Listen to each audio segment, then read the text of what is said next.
tiene uno de los trabajos más lindos del mundo. O sea, Y qué lo bonito. siento así, y lo siento ¿Verdad? así, y todos los días me despierto muy agradecida por el trabajo, y no solo el trabajo, la oportunidad y la gente con la que lo hago. Es una familia, de verdad. Qué lindo.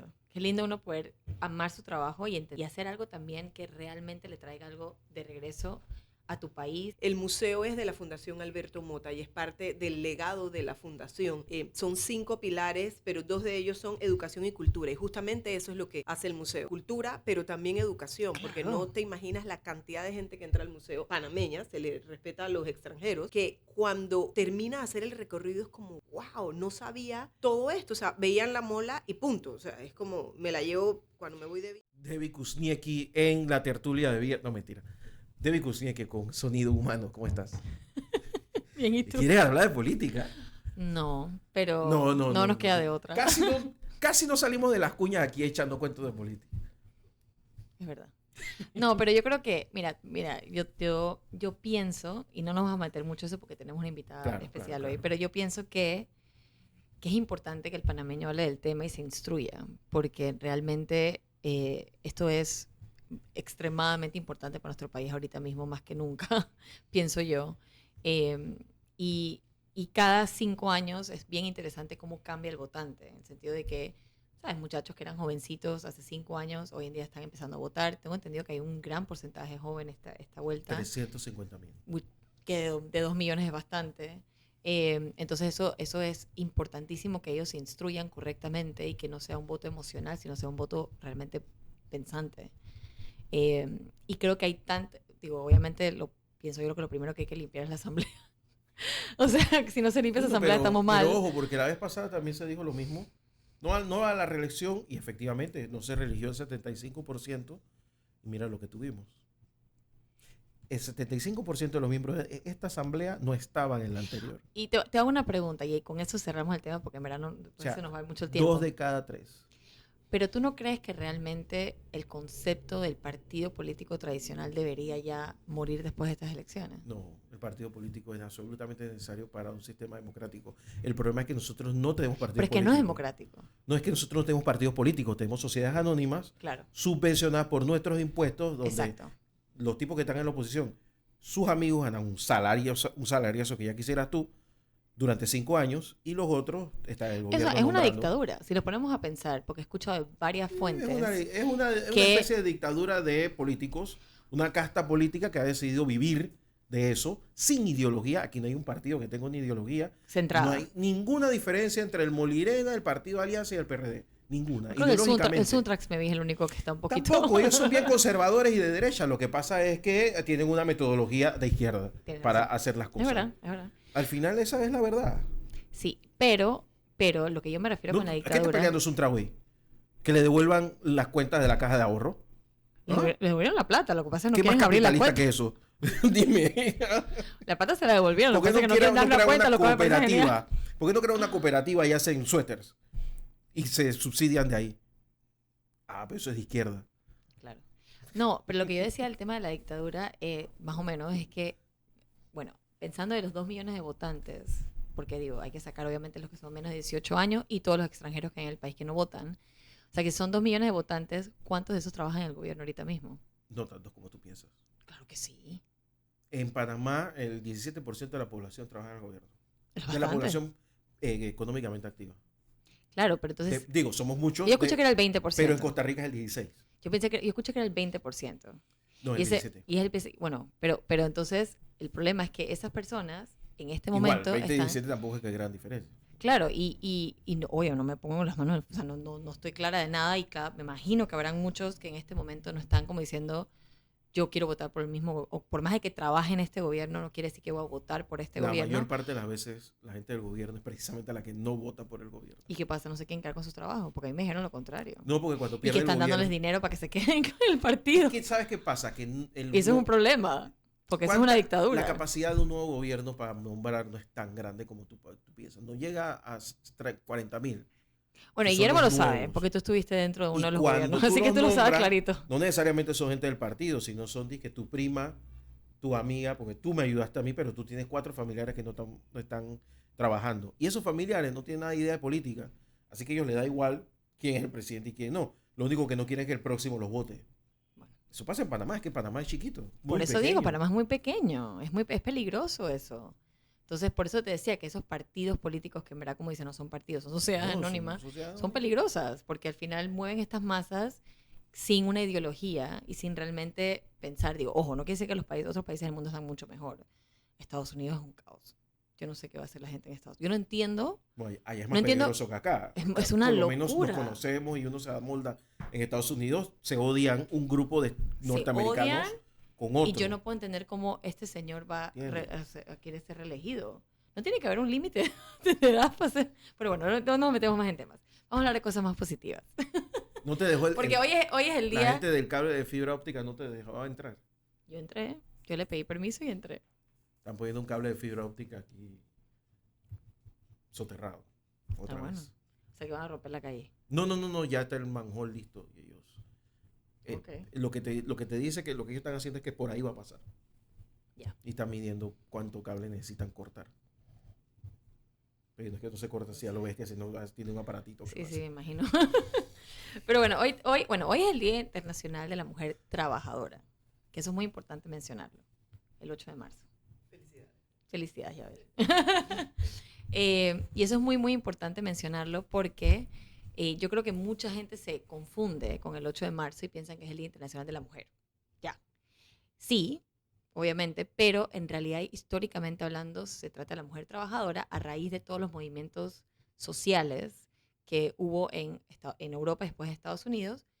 Parte tuvo que ver con el voto de la mujer, pero gran parte tuvo que ver con, esta historia es medio trágica, una fábrica en realidad de indumentaria que se incendió en Nueva York a inicios del siglo XX, donde 100 y pico mujeres, 1911, 100 y pico mujeres murieron por las condiciones que había en esa fábrica, porque obviamente las condiciones sanitarias no eran las correctas, estaban las ventanas clausuradas, murieron 100 y pico mujeres. Entonces se transformó en todo este movimiento para salvaguardar la potestad y el trabajo y el pago correcto, porque gran parte de estas mujeres eran migrantes de todas partes del mundo y muchas eran menores de edad.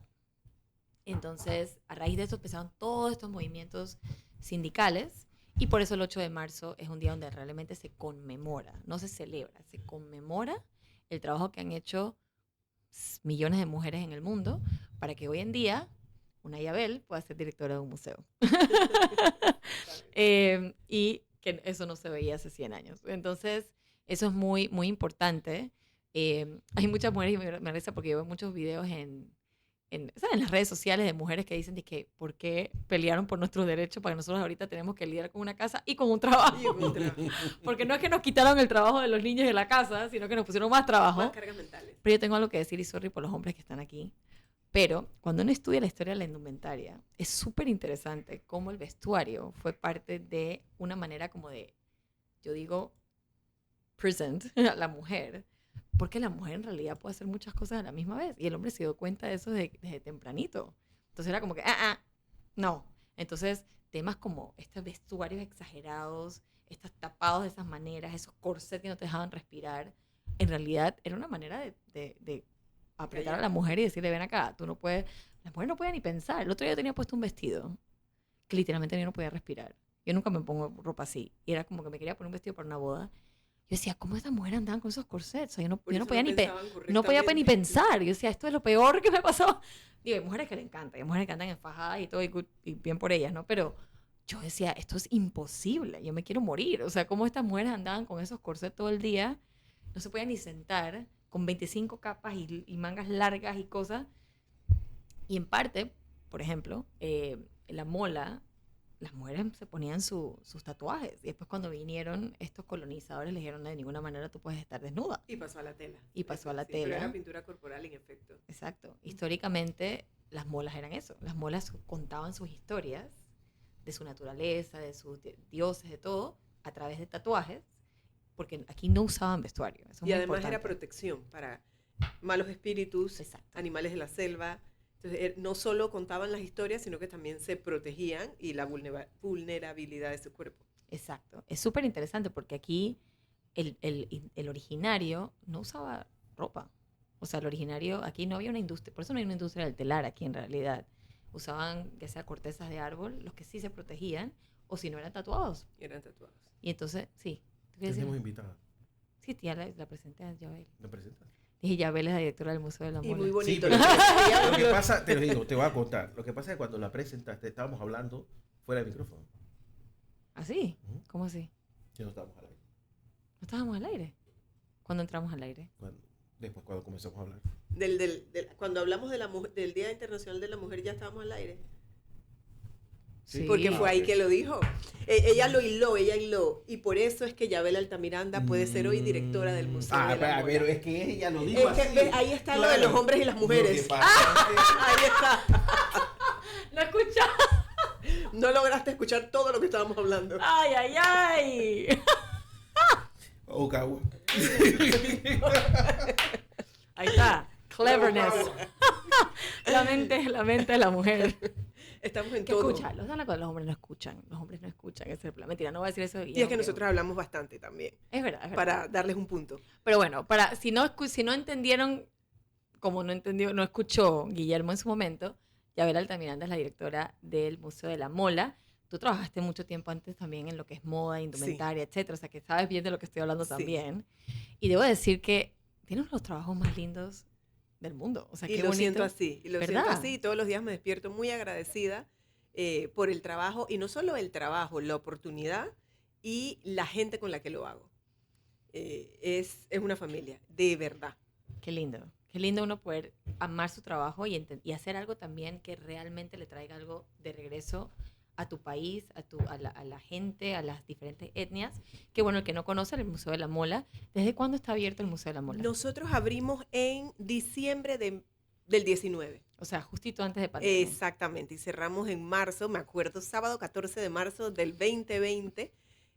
Cerramos entonces el museo. La verdad es que abiertos estuvimos poco tiempo antes de pandemia, pero eso nos dio la oportunidad de salir de la zona de confort y por ahí mismo abocarnos a la virtualidad. Y eso Claro. fue muy interesante. Claro.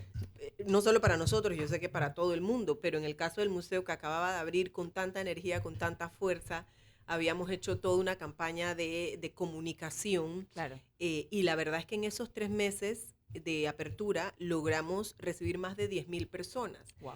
Pero- Yo aplaudí a rabiar la inauguración de ese museo, Sí. porque yo recuerdo haber estado en Juan Santa María, en el aeropuerto de Costa Rica, y de repente veo unas molas y las veo, las miro, ¿no? ¿Sabes qué decían las molas?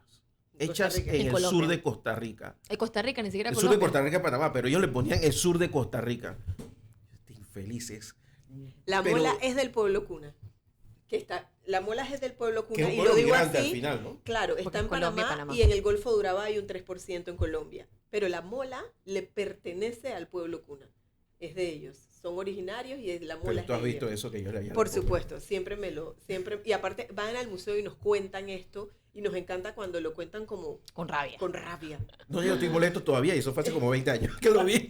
Imagínate, yo creo que pasa un poco menos ahora, porque el congreso, los 4 congresos cunas están muy organizados y defienden y cuidan mucho la mola. Nosotros tenemos Ellos son una maravilla. Cómo un cuidan su acuerdo con ellos. patrimonio. Nosotros tenemos desde el 2018, el museo abrió en el 2019 finales, pero desde mediados del 2018 nosotros tenemos un acuerdo firmado para el uso de la mola en una exhibición permanente. No, y tengo entendido que, bueno, ustedes obviamente como museo y como moda, Franklin Panamá creo que es el único que tiene derecho de poder tomar las imágenes e imprimirlas fuera de Panamá, que lo hacen las bufandas y eso, los scarves los hacen en Italia. Exacto. De ahí obviamente hay diseñadores que utilizan la mola, pero lo hacen trabajando con mujeres cunas. Exacto. Que esto es súper importante, que eso lo mencioné yo ayer en un video que hice, porque yo creo que una de las cosas más interesantes que puede brindar Panamá en este momento, porque vamos a ser sinceros, en términos de moda, de indumentaria, está difícil competir con todo lo que está pasando en el mundo. Entonces, cuando alguien me pregunta a mí, oye, Debbie, ¿y cuál es la moda panameña? Digo, es una buena pregunta. O sea, cuando uno piensa en Colombia, uno piensa que si la Joana Ortiz con las flores y con las mangas y con la cosa, y uno de una vez se remonta a eso. Pero cuando uno piensa en Panamá, todavía no hay una identidad. Pero lo que puede ser una identidad interesante es todas estas marcas que están utilizando el tema originario o el tema artesanal y lo hacen de una manera, digamos, entre comillas, más modernizada. Más moderno. Pero siempre y cuando lo hagan éticamente. ¿A qué me refiero con eso? Que empleen a mujeres gunas y les paguen bien por su trabajo. Y que tengan los permisos correspondientes. Y que tengan los permisos, exacto. Que no es que, ¿sabes? Yo me compré una mola barata en no sé dónde y la puse y la vendí a 400. O sea, no. Sino que emplees a la mujer de manera correcta. Si tienes artesanos en el interior del país que se están cosiendo cosas o haciendo, no sé, cutarras o haciendo sombreros, que les pagues correctamente por eso. No es que les pagues una fracción mínima de lo que después tú le ganas, ¿sabes? El 500%. Exacto. O sea, esas cosas son súper importantes. Sé que hay una oficina de artesanías y una oficina de folclore, por ejemplo, el Ministerio de Cultura, que justo el otro día en Expo Comer había una charla sobre los permisos de los grupos originarios, de lo que puedes utilizar y lo que no puedes utilizar, en todo sentido, no solamente en moda, sino también baskets, o sea, cosas en lo que sea, porque en el caso de nosotros es una exhibición permanente. Nosotros no comercializamos, ni tenemos ni siquiera una tienda de regalos, justamente por eso, porque en el casco hay muchísimas mujeres haciendo molas, vendiendo molas, y para nosotros, primero que ese no era el sentido del museo, ese no es el objetivo, porque ni siquiera cobramos entrada. Entonces, era dejarle al visitante panameño y extranjero que explore el casco o en cualquier otro lado y compre directamente a ellas.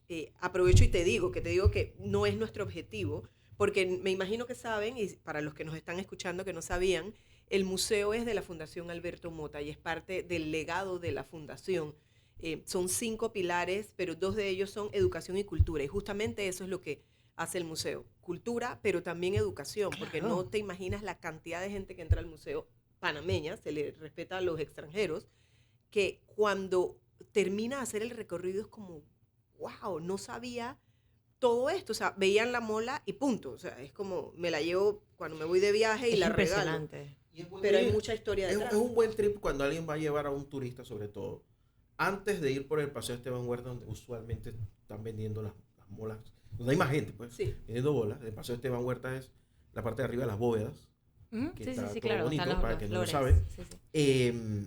Primero ir al museo, empaparse, y entonces ya con ese conocimiento a escoger la mola que quieran, ¿no? Para lo que quieran. Y eso pasa mucho, y después van y les compran sin regatear. Claro, porque entienden, claro. No sabía eso. Todo el trabajo que hay detrás, y no solo el trabajo, sino que te llevas una pieza que está cargada de historia. Entonces, para los visitantes es bonito hacer eso, o sea, ver el museo, o lo hacen al revés. A veces llegan con molas y mira, es que yo tengo una y es que yo compré esto, o lo tienen aplicado en un bolso o en algún sombrero, y entonces ya sienten más orgullo de lo que llevan. Hay muchos extranjeros que también llegan y saben muchísimo ya, que han leído sobre la comunidad, sobre la pieza que es la mola, y ya vienen informados. Nos pasa con muchísimos extranjeros también.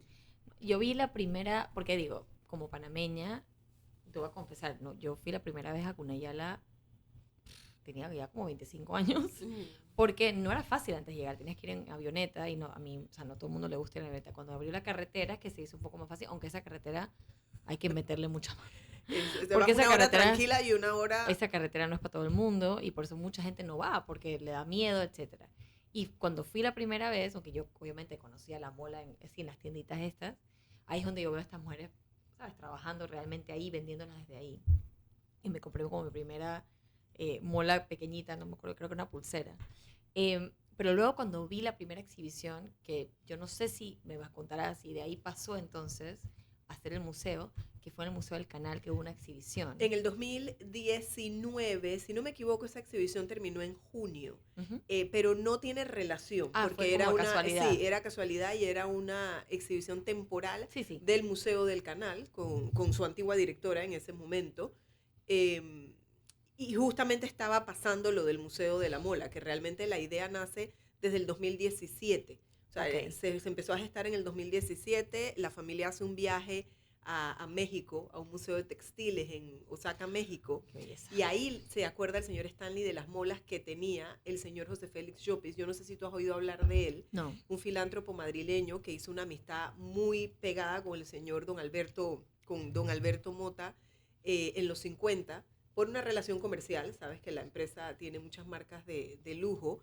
y el señor Llopis iba coleccionando molas, las compraba y las coleccionaba.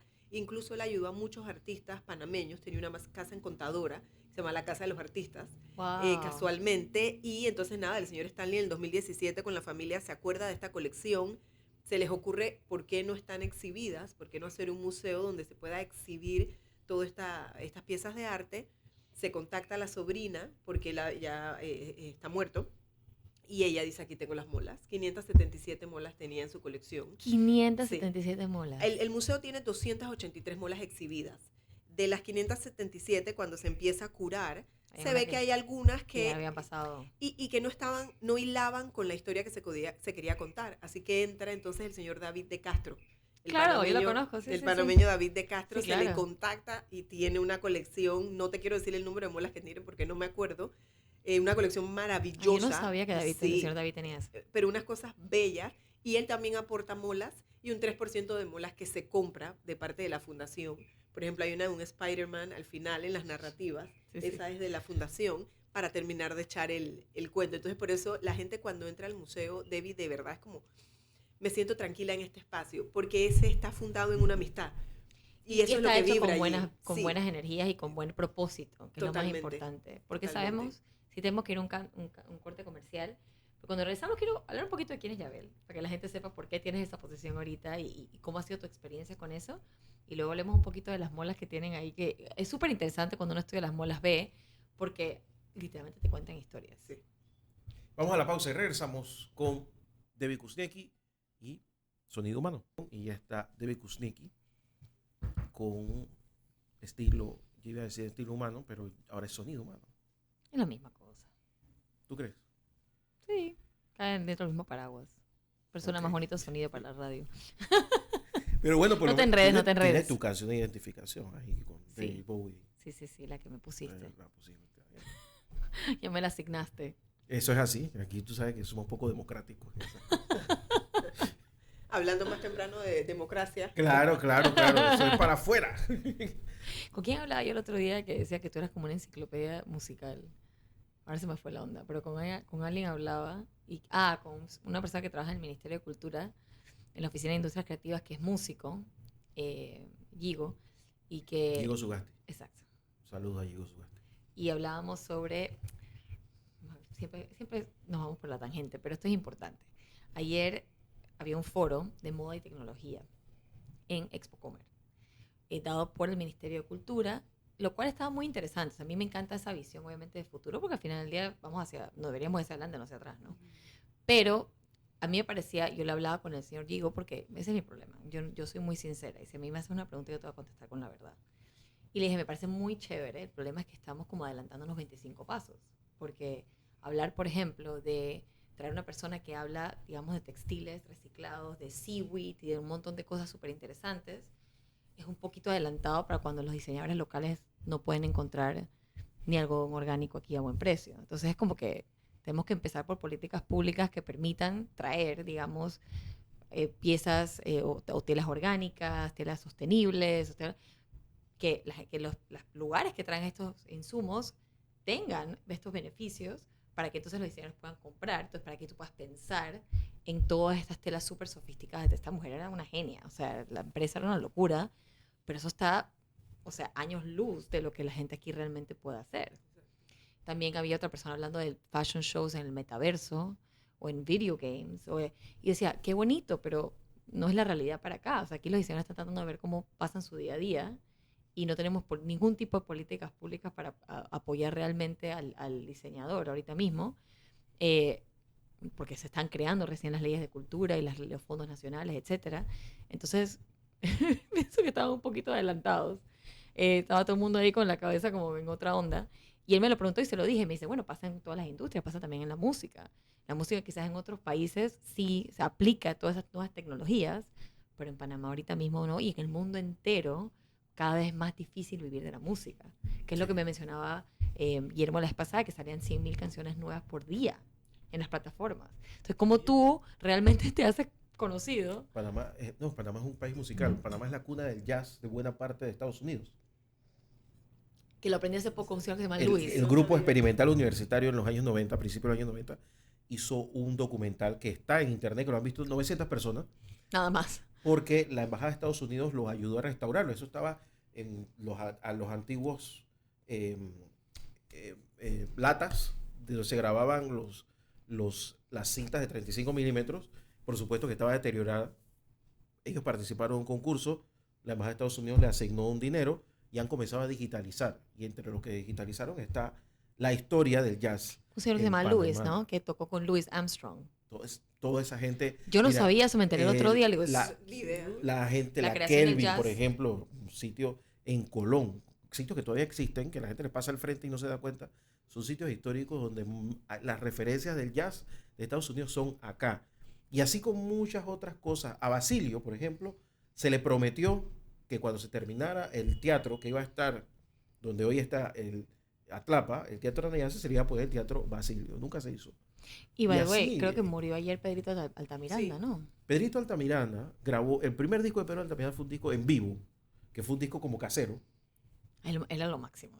Que es donde él canta la famosa canción donde se mete con la dictadura militar en el Club Unión y se mete también con la gente del Club Unión. Y todo el mundo aplaudiendo a Era un genio. Y era una época donde tenías que tener unos pantalones muy gruesos para hacer eso. Siempre fue un genio de la publicidad. Pero nosotros, bueno, ahora en la noche, Camilo Coronado, que tiene Ancon Magazine, está rescatando eso de la música nacional, ¿no? La gente de rockismo está trabajando mucho en rescatar y volver a imprimir acetatos. Los viniles, claro. De los grupos de la época. Y ojalá lleguen hasta el origen, que está en los grupos Sonians. No, es que es impresionante. Por eso es tan importante el tema de los museos. Y antes de irme a llorar, porque me voy a llorar al baño porque le dijiste, allí llegó su gata y señor, y era de mi edad. Pero yo no sé, un señor. A mí me dice señora. Anciano. Pero a mí también me dice señora hoy. Pero yo sí me siento anciano. Yo sí me siento. No me dijiste que tengo ayuda para nosotros es peor, porque para nosotras, si te casaste eres señora y si no te casaste eres señorita, lo cual es una locura. Pero así es. Eso, se oye más raro lo de señorita a cierta edad. Pero para terminar el tema. A mí me ha pasado que bueno, no sé si hoy en día me pasaría con mis canas, pero me ha pasado hace, no sé, 5 años que yo andaba con mis hijos en la calle y me decían señorita, le digo señora. Para terminarte la parte musical y volver a las molas. Omar Torrijos se hizo amigo de Julio Iglesias. Muy buen amigo. Tanto así que hay una película que se llama Me olvidé de vivir. No, y hay videos de él en una isla, no sé dónde. Allá voy. Sí. Es una película entera, carísima la película. Se graduó en París, en Miami y en Nueva York. Y el 70% de la película se grabó en Contadora. Uh-huh. También se grabó en Guatemala, en Tikal. Un pedacito. Que era que Julio Iglesias estaba en una isla y conoce a una arqueóloga. Y se enamora de la arqueóloga, pero Julio Iglesias se enamora de todas las mujeres. Entonces la arqueóloga se la lleva para todos lados, pero donde va se encuentra otra. Entonces ella como que se ve abrumada. ¿Y en dónde la consigue? Pues nada, que en Contadora hay una parte selvática y montañosa. El otro lado entonces está Tikal, al lado de Contadora, en Contadora. Claro, en el imaginario de la película, claro. ¿No? Pero lo que te quiero decir es que eso se demoraron un montón de tiempo en grabar esa película. Además, el álbum es uno de los más vendidos de Julio Iglesias. ¿Quién pagó por esa película? ¿Torrijos? Buena parte, bueno, al panameño, final el agradecimiento a Omar Torrijos es tan grande que buena parte de la película la debe pagar él. O sea, el país. Nosotros, como Panamá. Sí. Pero al final del camino, eso motivó, por ejemplo, que la hija de Julio Iglesias viniera todos los inviernos a Gunayala. Y se hizo famosa Las Molas. Porque aparentemente había un hotel súper famoso. Ella celebraba su cumpleaños aquí en Gunayala por como 10 años. Por esas visitas que hacía papá. La señora Patricia, que tú la conociste. Chabel Iglesias. Que es una italiana que tiene en Panamá 20 y pico de años. Ella llegó a Panamá más que todo porque con su esposo en un velero hicieron 2 veces la vuelta al mundo. Y en una de esas vueltas al mundo en los años 80, me contó que había un hotel en Gunayala, que ya no creo que ya no existe, o no sé si lo vendieron, o me existe y no lo sé, como donde iban todas las celebridades, donde iba gente así, donde iban todas las celebridades que tú puedes imaginar y se quedan ahí como incógnito. No, me lo creo, pero... Así que me imagino que es donde iba la hija de Julio Iglesias a esconderse y celebrar su cumpleaños. Interesante, ¿eh? Súper interesante. Y Guillermo, perdón, que me habías preguntado hace poquito, cuando estábamos en el comercial, sobre el horario y los días de apertura del museo. El museo, el único día de la semana que cierra son los lunes, así que pueden anotar eso. Estamos cerrados los lunes, de martes a viernes, del 10 de la mañana a 4:30 de la tarde, sábados y domingo, de 10 de la mañana a 5 de la tarde. El museo es totalmente gratuito, no es necesario reservar, pero si usted quiere una gira guiada, es importante que entonces nos escriba al correo electrónico que puede encontrar en nuestra página de Instagram, que es @museodelamola, o en nuestra página web, que es www.museodelamola.org. Ok, súper. Entonces ahí pueden hacer preguntas que tengan, si quieren ahí hacer. está el correo electrónico o por el DM del Instagram también nos puede escribir y tratamos de responder a la mayor velocidad posible. Y cuéntame, Yabel, ¿cómo terminas en este puesto tan interesante? Bueno, el cuento no es tan largo. Bueno, Debbie, tú sabías que yo desde el 2008, si no me equivoco, 2007-2008, trabajo en Moto Internacional. Entré como coordinadora de mercadeo y después de algunos años, gracias a personas muy importantes, una de esas la señora Ada Tovar, que fue quien me llevó a Mota y que debo decir que vio el potencial y que de verdad que de ella he aprendido mucho. Entonces pasé a gerente de mercadeo, de retail. Trabajábamos en principio con todas las marcas y después me dediqué fue a retail, a las marcas que teníamos en mercados locales. Panamá, Centroamérica y después también abrimos un Tory Burch en Chile. Entonces, bueno, llevaba ese mercadeo de nuestras marcas, fascinante, emocionante, maravilloso. Fueron muchos años de muchas vivencias, de muchos contactos con proveedores. Después de eso, bueno, me casé y me fui a vivir a España. Wow. Sí, me fui recuerdo cuando te fuiste. Porque estaba embarazada, entonces decidimos irnos allá, tener a la niña allá. Y estuvimos 3 años allá en España. Salí, como uno dice, por la puerta de adelante de la empresa, porque la que decidió irse en ese momento era yo. Y cuando decido volver, que se lo cuento a una persona que trabaja para el headquarter de la organización, que éramos amigas, y le cuento, mira, que volvemos a Panamá, y me dice, siempre he hecho esto como un chiste, porque ella me dice, oye, ¿te gustaría trabajar? Y yo le digo, claro, porque claro que tengo que trabajar, por supuesto que tengo que trabajar, y porque a uno le gusta, claro. la verdad, estar en movimiento. Y me presenta esto, me dice, mira, ya tenemos el paquete armado. La verdad es que yo sabía sabía que iban a hacer esto, pero no sabía cuándo ni cómo. Entonces yo digo, no, yo regreso en junio del 2019. Y me dice, hablé con los señores, y yo me fui, hablé con los señores, y me dijeron, estás de vuelta, y con este proyecto. La verdad es que para mí, o sea, fue muy gratificante, porque era como volver a casa. Yo me fui literalmente llorando. Cuando me tenía que ir lloraba de que había hecho, sí, claro, grandes amistades. El trabajo al final, cuando es bueno y es lindo, se convierte como en tu segunda casa. Y a veces no sé si es la segunda o es la primera, porque pasas tanto tiempo ahí. Pasas tanto tiempo ahí. Entonces volví, agarré el proyecto. Ya estaba pensado, o sea, ya estaba diseñado. No, y construido, me imagino. No estaba construido. O sea, que lo construyeron en 6 meses. No, lo que pasa es que nosotros estamos en el casco, que eso, yo mencioné que estamos en el casco antiguo, ¿no? Sí, pero estamos en el casco antiguo en un edificio que en su momento fue María Inmaculada. El edificio ahora se llama El Colegio. Está justo al lado de Felipe Mota Wine Store. En esa calle también está la Fonda Lo que Hay. Y un poquito adelante la Plaza Herrera. Eso es la calle 9, José Valdía, pero empezar a decir eso puede ser confuso. Mejor es decirlo en Panamá. Está diagonal al American Trade. Sí, la calle está diagonal al American Trade. Entonces, estamos en ese edificio, que el edificio existía. Lo que había que hacer era adaptar el museo adentro. Entonces, nada, llego en junio, agarro el proyecto, me empapo con el equipo que lo iba a construir, que lo había diseñado, una gente maravillosa, muy creativos, muy inteligentes. Sí, museología es otro mundo. Pero lo que ellos... Tiene un poquito con el retail, el visual, pero a la misma vez es otro, o sea, es todo un esquema. Es otra cosa, pero lo que ellos lograron, primero que lograron entender a la junta directiva de la Fundación Alberto Mota. Cada uno quería una cosa, sentía una cosa, y sentía que el museo debía ser de una manera. Y llevar eso a la realidad y ponerlo en papel, y después que ahora el museo sea un lugar, un espacio en donde muchos de los visitantes dicen, y esto no, o sea, no sé si es bueno o malo, bonito o feo, pero es como, wow, esto no parece que sea un museo panameño, sino que esto se ve como si fuera de afuera. No tendríamos que decir eso. Primer mundo. De primer mundo. No tendríamos que decir eso. Todo debería funcionar de esa manera.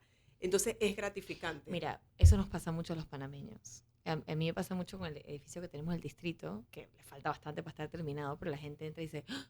Yo no, porque esto sea en Panamá. O sea, esto no parece Panamá. Le digo, pero esto más panameño no puede ser. Más panameño no puede ser. Pero lo mismo pasa con el museo porque todo está pensado.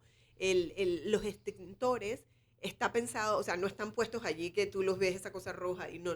Está pensado y está de una manera que igual puedes acceder a ellos si hubiese un incendio, Dios primero no, pero está pensado. Los deshumificadores también no, están allí, pero no te enteras que están allí. Es estético. Todo es estético, los Aesthetic. iconitos. Y bueno, nada, esa es la manera como llegué al museo. Y la verdad es que para mí, por el respeto que le tengo a la familia y el cariño, para mí era como este bebé, yo me lo como entero. Claro. Y después es que al final toda la experiencia en mercadeo se aplica. Claro. Totalmente. Y la parte de gestión cultural, la verdad es que en el campo hay gente maravillosa y experta. Otras directoras de museo, de Marucci, Ana Elizabeth, Claro, Elvira, claro. y son gentes con las que hemos trabajado muy de cerca, de la red de museos, Amanda, Wendy Tribaldo, o sea, gente que te va aportando y va haciendo que el camino sea mucho más fácil. Sí, yo me he dado cuenta de eso y es tan importante el sentido de comunidad que en muchas industrias no existe aquí en Panamá porque la gente es celosa, pero yo sí me he dado cuenta porque soy conocida, amiga y trabajo con todos los museos de la amistad que hay. Ah, no, aquí...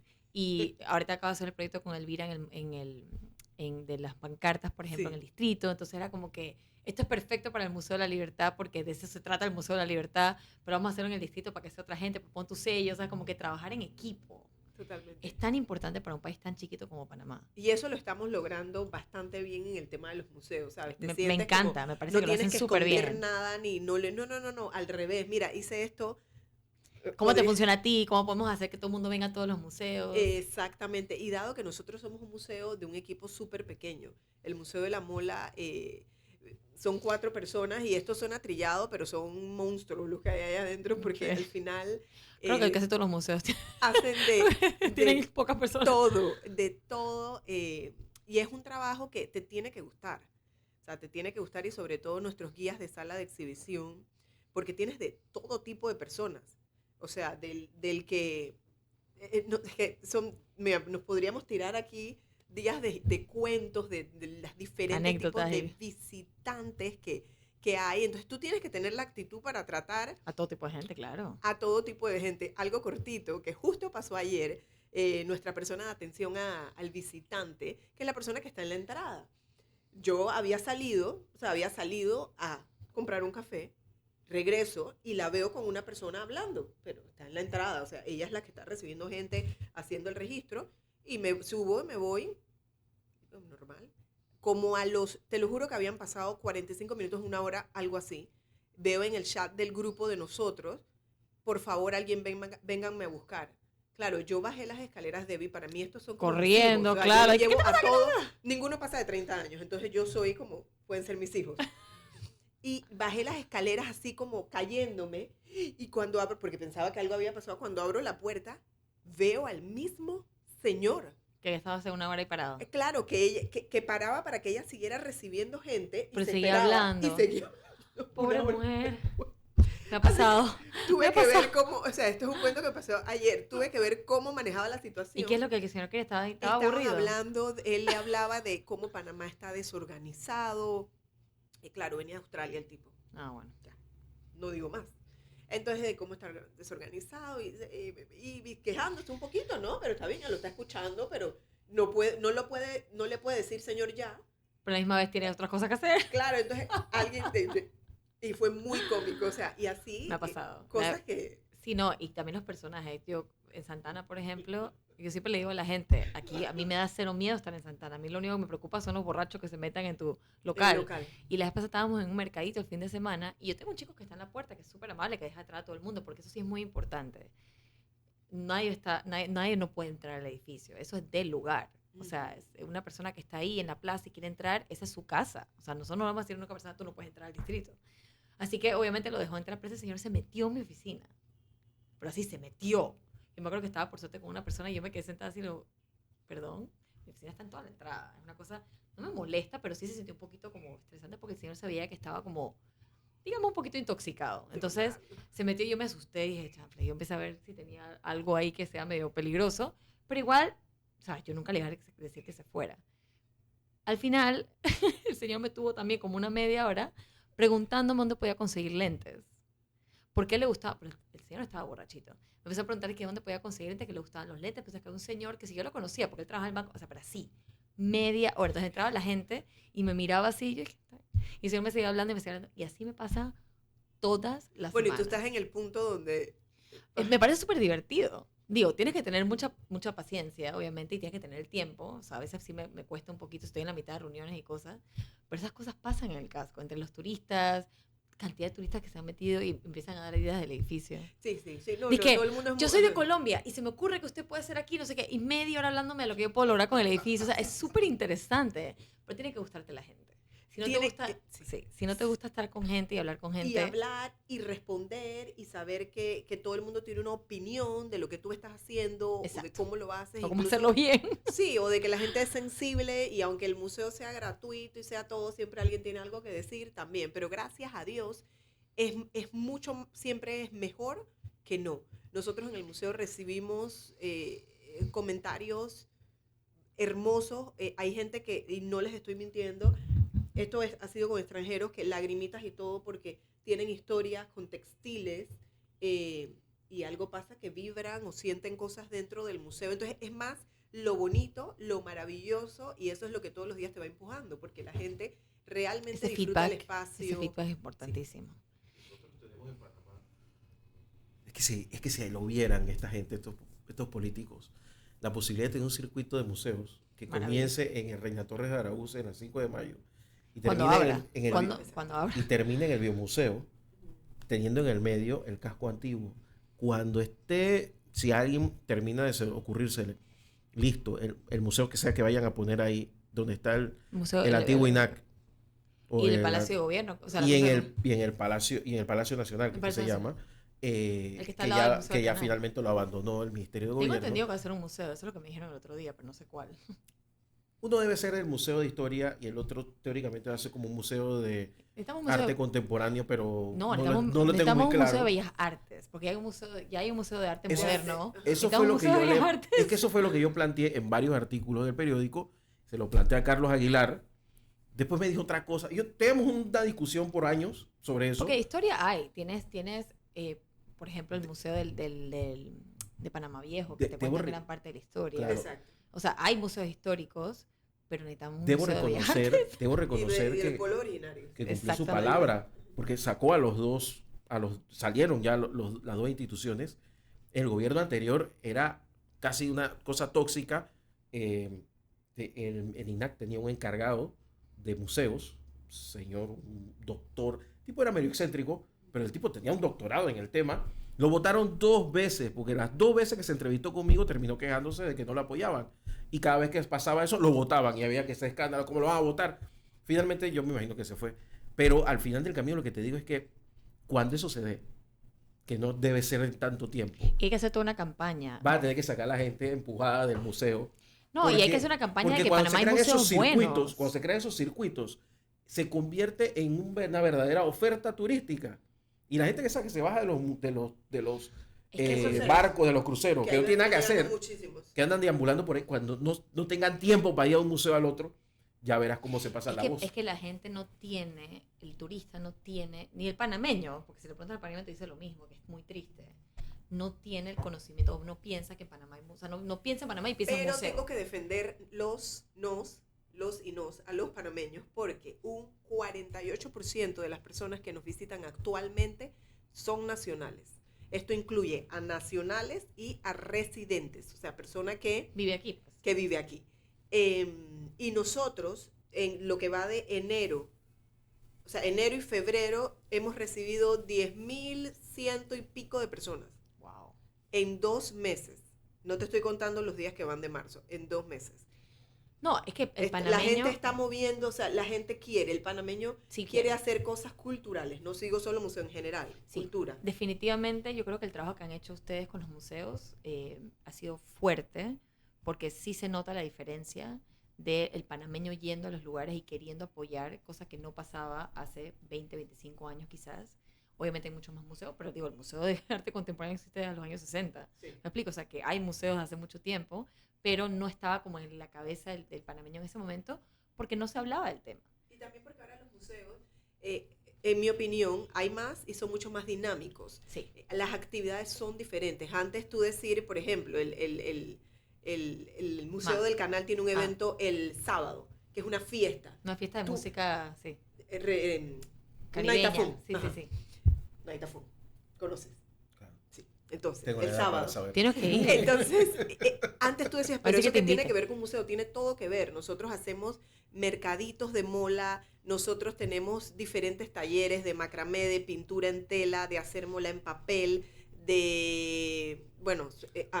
dije el de la mola en papel. Tenemos casi 14 talleres que ofrecemos gratuitamente durante los fines de semana. Sacamos el calendario siempre a principio de mes para los visitantes. Entonces eso es otra manera de involucrar a la persona. No sé, porque si ya fuiste una vez a verlo, quizás tú dices, bueno, ya fui a ver la exhibición. Exacto. Pero tienes estas actividades, estas cosas y que te sientas parte, y que te sientas que ir a un museo y llevar a un joven a un museo, a un niño a un museo, es realmente importante. Interesante. Nosotros ajustamos las giras, si son niños de tales edades a tales edades, se va ajustando y la gente lo disfruta. No, y sabes una cosa, yo me acuerdo, mis papás me llevaban toda la vida a museos, cada vez que nosotros viajábamos y eso. Y me acuerdo que hay una frase muy famosa en mi familia que decían mis hermanos, y que vamos a un museo, pero un museo cortito, decían ellos, porque estaban tan abrumados. O sea, hay países donde los museos te pueden demorar 10 horas. O sea, cortito. O más, o sea, o días enteros. Entonces, era como y yo cada vez que viajo con mis hijos, y aquí en Panamá también lo llevo, pero cuando viajo, siempre los llevo a museos, porque así ellos aprenden. No les va a gustar al principio, los van a odiar, van a estar aburridos, van a tener caras de que Dios mío, pero eventualmente cuando ya sean adultos les va a gustar y van a llevar a sus hijos. Claro. ¿Me explico? Así se van igual, por ejemplo, conciertos de música clásica. Mis hijos se duermen, pero yo los llevo. ¿Me explico? Claro. Porque eventualmente van a eso tener queda allí. Ese amor. Mis papás me llevaban a mí a los conciertos de la Asociación Nacional de Conciertos, y yo me acuerdo que nos llevaban de noche, ese momento hacían uno al mes o 2 al mes. Y me acuerdo que era lo máximo, ir en Atlapa o en otros lugares, y para mí era como una pifia que me llevaran porque yo era la mayor, y eran 10 semanas de noche, entonces imagínate, 8 o 9 años, yo yendo con los adultos, y yo me sentía como, ¿sabes?, en el top of the world, y hoy en día creo que en la música además escucho música clásica, porque me encanta, porque me enseñaron eso de niña. Claro. Entonces esas cosas se educan, o sea, hay niños que nacerán con eso, pues, pero la mayoría tienes que educarlos a ir a museos, educarlos que les interesa la historia, educarlos. No todos nacen con eso innato, ¿me explico? No. Entonces es súper importante porque así se mantiene la cultura de un país. Totalmente. Y la identidad y el amor por tu país. Y vieras la cantidad de niños que van al museo, de papás que los llevan claro. Al museo, no solo a participar de nuestras actividades, que este fin de semana tenemos el taller, casualmente el sábado, de pintura en papel, pero ya estamos sold out. Buenísimo. Ya se llenaron. O sea, ni lo menciones. No lo puedo ni mencionar, pero lo que pasa es que también nosotros tenemos un espacio de exhibición de 300 metros. El museo es de 300 metros, con lo cual nuestra capacidad máxima es de 50 personas a la vez, es la recomendación. Entonces pasa que hay veces que si el grupo es demasiado grande hay que dividirlo. Claro. Entonces siempre me quedo pensando, estos 10.000 son a la capacidad que tengo. Si tuviera más capacidad, estoy segura que el número fuese diferente, pero bueno. Y para ir cerrando, nada más quería una pregunta que sí nos quedó pendiente aquí, que es del museo, por ejemplo, aparte de educación, de concientizar a la gente, lo que hablábamos antes, por ejemplo, de cómo utilizarlo de manera correcta, y eso, la mola, qué tipo de información, porque ustedes muestran la mola, obviamente, toda la parte artística y la parte histórica, pero esa parte, por ejemplo, de cuando la gente va a comprar la mola, los precios, la importancia que tiene de respetarlo, algo también lo incluyen dentro del museo. Sí, eso no es que es parte de la gira, claro, pero es una conversación orgánica, se da siempre, porque como siempre nos están preguntando dónde, cuándo y cómo, nosotros siempre estamos compartiendo información, claro, para que se eleve ese respeto a la pieza y a la mujer que lo vende. Claro. Entonces es algo que hacemos de manera muy natural, que va saliendo. Buenísimo. Y también para ir cerrando, hoy es 8 de marzo y es muy interesante que, yo sé, oye, pero nosotros empezamos a las 9:10, ¿ok? O sea, que me des 10 minutos más. Acuérdate que corrimos los cables soterrados. Hay cables, exacto, de fibra óptica allá afuera. Pasaron cosas. Hoy, o sea, la comunidad Guna Cuna es muy matriarcal. O sea, la mujer es súper importante en su comunidad, no solamente en el tema de la mola, sino en general. Como comunidad, la mujer es súper importante, que eso se ve mucho en grupos originarios, pero sé que especialmente en la mujer guna. Sí, y mira que nos preguntan mucho, pasa mucho, los extranjeros nos preguntan, ¿y dónde está el hombre aquí en este museo? ¿Dónde está el hombre? Y me causa mucha gracia cuando lo preguntan, pero sí, la importancia de la mujer y esa conexión que tiene la mujer con la tierra. Hay algo muy interesante con el musue, que es la pañuelo. Sí, la pañola que es rojo. Ellas eso no tiene ningún clip, o sea, eso no está agarrado, eso está puesto. Y nos contaba una mujer cuna que cuán más estés aferrado a la tierra fuerte, es que ella menos se va a caer. Wow. Entonces, de verdad la importancia de la mujer como acogedora, como la que hace la mola, cuida a la familia, para la cultura cuna y otras culturas indígenas, por ejemplo la emberá, es muy, muy importante. Me encanta. Nuevamente, los horarios del museo, ¿dónde los pueden encontrar? Martes a viernes de 10 de la mañana a 4 y media de la tarde, sábados y domingos de 10 de la mañana a 5 de la tarde. Pueden buscarnos en Instagram, en @Museo de la Mola. Ahí están los horarios, ubicación, correo electrónico, mándenos un mensaje directo si tienes dudas antes de realizar tu visita. Buenísimo, muchísimas gracias. Gracias por la invitación. No, gracias, esta es tu casa. Gracias. Cuando quieras. Debbie Kuzniecki, nos vemos el otro viernes, ¿te parece? Dios primero. Vamos a la pausa y regresamos. Esta es La Mañana Ancon por Radio Ancon.